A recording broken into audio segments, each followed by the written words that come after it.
नमस्कार दोस्तों, आइए सुनते हैं के द्वारा लिखी कहानी अछूते फूल। मीरा वायु सेवन के लिए चली जा रही थी, लेकिन उसका सर झुका हुआ था, आंखें अधखुली थीं और उसका ध्यान अपने आसपास की चीजों की ओर, पथ के दोनों ओर बिखरी हुई और आत्मनिवेदन करती हुई सी संस्कृत प्रकृति की ओर बिल्कुल नहीं था। मीरा की आयु 26 साल हो गई थी। इन 26 सालों में वयस्क हो जाने के बाद मीरा ने अपने कॉलेज के 4 साल पूरे करके बीए की डिग्री प्राप्त कर ली थी और उसके बाद क्रमशः राजनीति में हिस्सा लिया था। जेल भी हो आई थी। सोसाइटी में, सभ्य समाज में भी मेल जोल बढ़ा लिया था और अपना स्थान बनाया था। बीमा की एजेंसी भी की थी। कहा जा सकता था कि उसने अपने समाज में सफलता प्राप्त की थी। पुरुषों पर प्रभाव डालने की उसमें कुछ विशेष शक्ति थी। उस शक्ति को प्रतिभा कहें तो अनुचित ना होगा। मीरा के हमजोली सभ्यों की भाषा में कहा करते थे, she has a way with man. अब भी घूमते समय अपना ध्यान आसपास के सौंदर्य से खींचकर अपने ही भीतर समेटे मीरा इसी बात को सोच रही थी। जहाँ तक उसकी याद जाती थी, अपने पिछले 10 सालों में जब से उसने होश संभालकर आत्मनिर्णय का अधिकार पाया और विद्यार्थी समाज के स्वच्छंद वातावरण में पैर रखा, तब से उसे एक भी पुरुष ऐसा नहीं मिला था जो उसके संपर्क में आया हो और अप्रभावित रहा हो। पुरुष आते थे, कोई झुककर, कोई अकड़कर, कोई लौलुप भाव से, कोई कठोर उपेक्षा से, लेकिन फिर मानो उन पर कोई सम्मोहिनी सी छा जाती थी। मानो उनके पंख भीग जाते थे और फड़फड़ाना बंद हो जाता था। या यूं कहें कि किसी फैंसी नस्ल के पालतू कुत्ते की तरह वो मीरा के पीछे पीछे दुम हिलाते हुए चल पड़ते थे। मीरा उनसे खेलती थी, उन्हें नचाती थी, उनसे काम लेती थी। कुत्तेपन के कारण वे सेवा करते थे, यद्यपि फैंसीपन के कारण वे मुंह लगे भी होते थे और मानो थोड़ी सी दुलार पुचकार के भूखे भी।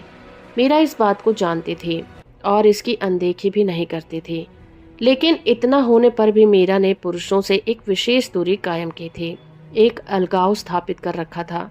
इतने पुरुषों के संपर्क में आकर उसने मिलजुल कर उसमें मिक्स करके भी वह अछूती रह गई थी। अछूती ही नहीं, अस्पृश्य भी। उसे इसका अभिमान भी था। स्त्री के लिए पुरुष समाज में आकर भी उससे बचे रहना एक बड़ी बात होती है। और फिर भारत के नव संस्कृत समाज में, जिसने आचार के पुराने शास्त्र नष्ट हो गए थे और नए स्टैंडर्ड बन नहीं पाए, स्त्री के लिए अपने शील की रक्षा करते हुए चलना तो बहुत बड़ी बात है। मीरा ने यही महान कार्य बड़ी सफलता से किया था और उसका अभिमान अनुचित नहीं था। इस समय टहलने के लिए घर से निकलकर पैदल घूमती हुई मीरा इसी बात पर विचार कर रही थी। मन ही मन एक एक करके उन लोगों को गिन रही थी जो उसकी अर्दली में आए थे, जो उसके जीवन की रंगशाला में अपना पाठ अदा कर रहे थे। कोई नाचकर, कोई झल्लाकर, कोई हंसकर, कोई रोनी सूरत बनाकर, और जिन्हें एक एक करके उसने मंच से हटा दिया था। अश्वमेघ वह अपनी सफलता के लिए अपने को बधाई दे सकती थी। कीच में कमल की उपमा शायद एक अनुचित टींग हो, लेकिन वह अपनी तुलना उस मधुमक्खी से अवश्य कर सकती थी, जो भांति भांति के फूलों का रस लेकर मधु संचय करती है, पर अपने पंख कभी उनमें नहीं लिपटाने देती। यही सब सोचती हुई मीरा टहलने चली जाती थी, लेकिन वो प्रसन्न नहीं थी। वो अपने को बधाई देती जा रही थी, लेकिन उसका मन मुरझाया हुआ था। उसके बधाई के शब्द मानो अर्थहीन थे। वह उन्हें दोहरा दोहरा कर भी उनमें जरा सा संतोष या आनंद नहीं खींच पाती थी। उसके पैर पथ पर क्रमानुसार पड़ते जा रहे थे। यही उसका टहलना था। मीरा का रास्ता पूर्णतः निर्विघ्न नहीं था। सांझ घिरती आ रही थी और अधिकांश सैर करने वाले, मुख्यतः बूढ़े, औरतें, बच्चे, अपने अपने घर घोंसलों की ओर चल दिए थे। फिर भी जब तब उस सकरी सड़क पर कोई साइकिल पर सवार नवयुवक सैलानी आज निकलता और मीरा के पास से सर्राता हुआ चला जाता, तब मीरा को चौंक कर एक और हटना पड़ता। उस ढंग से सैलानी प्राय बिना रोशनी के घर से निकलते हैं और फिर वक्त तंग पाकर खूब तेजी से घर की ओर साइकिल दौड़ाते हैं। घंटी बजाना या ब्रेक लगाना उनके लिए महापाप या गौरव प्राप्त कर लेना है। और जो जरा और मंचल होते हैं, वो हैंडल को हाथ से छूना भी अनुचित समझते हैं। तब एक अवस्था ऐसी आती है कि सतयुग से हमारा युग बढ़ता जाता है। सतयुग में लोग परलोक की तलाश में फिरते थे और वह लभ्य नहीं होता था, पर परलोक ही मुख्य बाएं फिरता है और पैदल चलने वाले लोगों को अपनी जान बचाकर भागना पड़ता है। यह बात नहीं थी कि मीरा को इस ढंग से लोगों पर क्रोध आता हो। साहसिक वृत्ति उनमें पर्याप्त मात्रा में थी और खतरे का नशा वो खूब पहचानती थी। लेकिन उस समय उसे अकारण क्रोध आया हुआ था। वो भीतर ही भीतर कुढ़ रही थी। उसके मन में बार बार एक खुजली सी उठती थी कि किसी से कठोर व्यवहार करे, किसी से लड़े, बुरी तरह पेश आए, किसी को चोट पहुंचाए, किसी चीज को बिगाड़े। क्यों, किसे, कैसे, यह उसके आगे स्पष्ट नहीं था, पर उसका मन मनुष्य मात्र के प्रति एक तीखी आप्रति और लबालब भर जाता था और छलक पड़ता था। सामने से जो कोई साइकिल पर आते मीरा घूर कर उन्हें देखती। जो कुरूप होता वो उसके रोष से बच जाता, लेकिन औरों पर वो दृष्टि ऐसे पड़ती मानो उन्हें भस्म कर डालेगी। प्रत्येक ऐसे आगंतुक के साथ उसका रोष बढ़ता ही जाता। अंत में एक अवस्था ऐसी आई कि उसका इस सुलगते हुए आप्रति भाव को दबाना असंभव हो गया और मानो कार्य से परिणीत होकर फूट निकलना चाहने लगा। दूर ही से साइकिल की घंटी सुनकर मीरा कुछ चौंकी। फिर उसने पथ पर से एक छोटी सी टूटी हुई डाल उठा ली। सामने ही सड़क का मोड़ था, शायद इसीलिए आते हुए साइकिलिस्ट ने घंटी बजाई थी। धुंधलके में मीरा उसे तब तक न देख सकी जब तक कि वह बहुत ही पास न आ गया। तब एकदम से उसने वह छोटी सी डाल साइकिल के पहिए में फंसा दी। साइकिल तीव्र गति से आ रही थी। डाल की लकड़ी पहिए में उलझते ही अड़ गई। साइकिल लड़खड़ाई और एकदम से रुक गई। सवार उस पर से उछलकर 6-7 फुट दूर जाकर औंधे मुड़ गिर पड़ा। एक बाह से उसने शायद अपना मुंह बचाया था, पर उसका सिर सड़क के किनारे से एक पेड़ से टकरा गया था। साइकिल क्षण भर बिना सवार के ही खड़ी रही, फिर कुछ इंच आगे सरक कर जा गिरी। विद्युत गति से हो जाने वाली इस घटना की पहली प्रतिक्रिया मीरा के मन में एक तीव्र आनंद के रूप में प्रकट हुई। वो आनंद जो विजय के बाद प्राप्त होता है। जब बहुत दिनों की अनेक असफलताओं के बाद एक दिन एकाएक सफलता मिल जाती है, एक दूसरे ही क्षण उसने जाना वह उल्लास जीत का नहीं है, कुछ काम कर लेने का नहीं है। उल्लास का कारण यह है कि अब सामने कुछ काम करने को है। कैदी को अब मुक्ति मिलती है, तब वह एक तरफ का आनंद उसे होता है।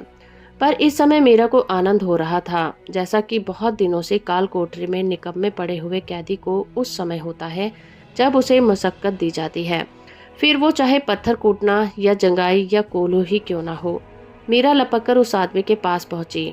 वह सड़क पर फैला हुआ पड़ा था। उसके शरीर में किसी तरह की गति नहीं थी। मीरा ने कलाई पकड़कर देखा, वह नब्ज भी नहीं पा सकी। उसने युवक का सिर उठाया, वह भारी जान पड़ा और एक और लुढ़क गया। तब मीरा एकाएक घोर चिंता में सिहर उठी। आंखें फाड़ फाड़ कर वो देखने लगी, कभी युवक की ओर, कभी साइकिल की ओर, कभी अपने उस हाथ की ओर जिसने वह डाल पहिए में अटकाई थी। बहुत शोर के बाद अगर एकाएक मौन हो जाए तो हमारे भीतर भी कोई चीख उठता है और नीरवता नहीं होने पाती। मीरा के भीतर भी कोई एकाएक पुकार उठा कि सड़क पर कोई नहीं है, आसपास कहीं कोई नहीं है, सैर का समय खत्म हो गया है। और बरसों बाद अब मीरा की नई शिक्षा उसके काम आई। उसने बिना किसी प्रकार के संकोच या झिझक के उस बिल्कुल अजनबी युवक को घुमाकर सीधा किया और ओ लॉर्ड कहते हुए बाहों में उठा लिया। बोझ बहुत काफी था, लेकिन परिताप में दानवी शक्ति होती है। लगभग 1.5 फर्लांग चलकर मीरा एक चौराहे पर आ पहुंची, जहां एक बेंच पड़ी हुई थी। मीरा ने हफ कर युवक को उस पर डाला, फिर कुछ बढ़कर एक तांगे वाले को पुकारा और उसकी मदद से युवक को तांगे में लाद कर कहा, चलो अस्पताल। Concussion of the break, concussion of the brain. अस्पताल की दुर्घटना वार्ड के समय बाहर के बरामदे में मीरा बैठी है। उसे वैसे ही बैठे हुए लगभग पौना घंटा हो गया है। बेंच पर वो बिल्कुल सीधी बैठी है। मुख पर जरा भी मलिनता नहीं है, किसी तरह की गति नहीं है। वो आंख नहीं झपकाती, लेकिन इतने काल का वह निश्चल तनाव भी प्रकट करता है कि उसके भीतर कैसी अशांति भर रही है। मीरा मानो अपनी गाड़ी स्पंद के साथ ताल देती हुई गिनती जा रही थी कि उस घटना को कितनी देर हो गई है, प्रति सेकंड कितनी और देर होती जा रही है। आखिर डॉक्टर ने आकर आश्वासन देते हुए कहा, अब कोई चिंता की बात नहीं है। क्या? डॉक्टर ने अपने स्वर में कुछ घनिष्ठता, कुछ वात्सल्य लाकर पूछा। आपके कोई संबंधी हैं क्या? मीरा ने जल्दी से कहा, नहीं, सड़क पर एक दुर्घटना हो गई, वहीं। डॉक्टर ने कुछ बदले हुए दैनिक व्यवहार के यद्यपि अब भी दया भरे स्वर में कहा, कोई फिक्र नहीं, बच जाएगा। मीरा बेंच पर से उठकर एकदम चल दी। डॉक्टर की विनयपूर्ण प्रशंसा को स्वीकार करने या फिर सुनने के लिए भी वो नहीं रुकी। आपकी सहृदयता।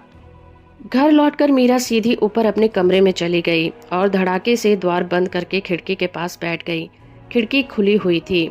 आधी दूर तक लगा हुआ रेशमी छीट का पर्दा हल्का हवा के झोंके के साथ मनमाता हुआ झूम रहा था, कभी भीतर की ओर, कभी बाहर की ओर।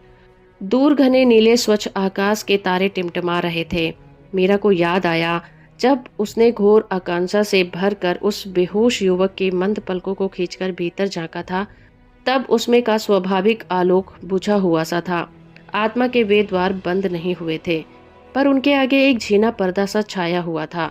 उस फीके पड़े हुए चेहरे में वो जबरदस्ती खोली हुई आंखें ऐसी लगती थी, लेकिन वो नहीं चाहती उस युवक की बात सोचना। उसे क्या उस युवक से, उसे क्या उस युवक से। वह उसे अस्पताल पहुंचा आई है, वह ठीक हो गया, अब मर नहीं जाएगा। लेकिन उसका चेहरा मीरा की आंखों के आगे फिरने लगा था। नहीं, मीरा ने अपने ओठ जरा से काट लिए।